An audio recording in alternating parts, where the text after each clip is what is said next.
So, yeah, this is a practice I discovered from a Harvard doctor. I think his name is Dr. Christopher Willard. And it's great. And I've been using it all week with our 6-year-old. So we're basically encouraging our children to take a mindful seat. So S.E.A.T. So that's an acronym for S, sensations, E, emotions, A, actions, and T, thoughts. So you can play this at the dinner table or in the car just to kind of get your children used to becoming a bit more self-aware.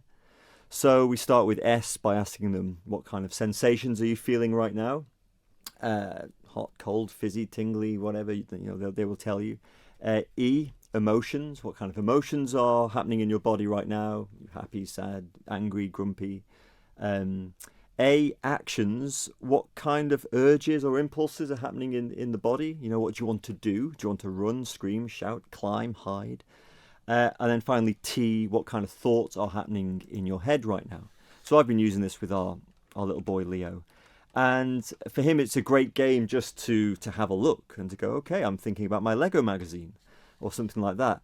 It's also a great practice to do when there's something coming, something building up, some anxiety, some worry, just to help them get some distance on the emotion. And if you can, more with practice, if you can kind of use it whilst the child is angry or having a tantrum or in kind of some kind of destructive behavior, it can really help to kind of deflate that overwhelming emotion. And the key to this, I'm guessing, is as the adult who's asking the questions is to be completely non-judgmental. There are no right or wrong answers. Exactly. Yeah. How can there be? What are you thinking? What are you feeling? Yeah. It's just an exploration. That's what kind of makes it into a game. And it's often just fun. It just tunes the child into what's actually present in their mind and their body without any judgment. And of course, if they're feeling angry or grumpy or sad, it just helps them understand it and unpack it and share it. But it's good for parents to do too. I mean, it's not just for children. I mean, we play this around the dinner table, and it's just fun to find out what's happening in you, what's happening in me.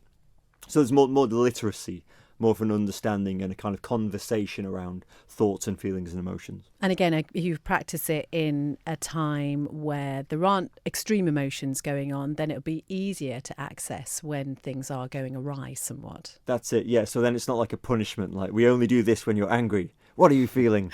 It's also as I say, to tune them into their present moment experience as and when. And I think it's also, again, it's not something I would have done or did do as a child, but I think it's great to get young people thinking that way, to know the age where you're sort of turning your thoughts inwards and thinking about yourself.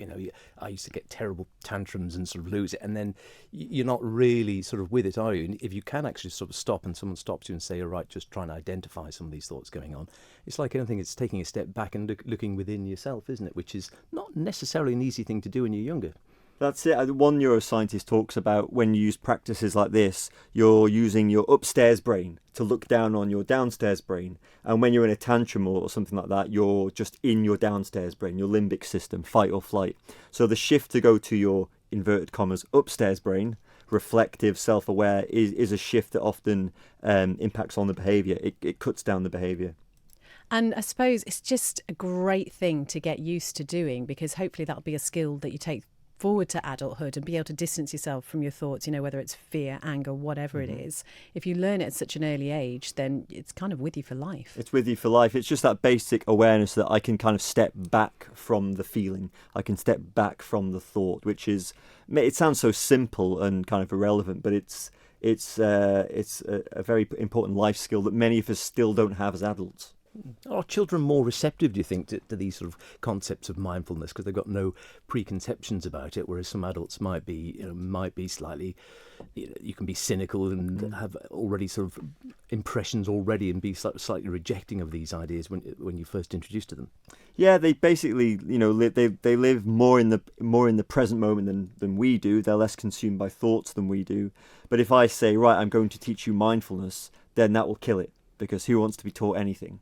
But if we play a game, what are you thinking? What are you feeling? And of course, this is just one of thousands of, different kinds of mindfulness practices you can use with kids. There's so many. You can make your own up. That's the the kind of joy of them. You can create your own, but they all just raise the self-awareness of children.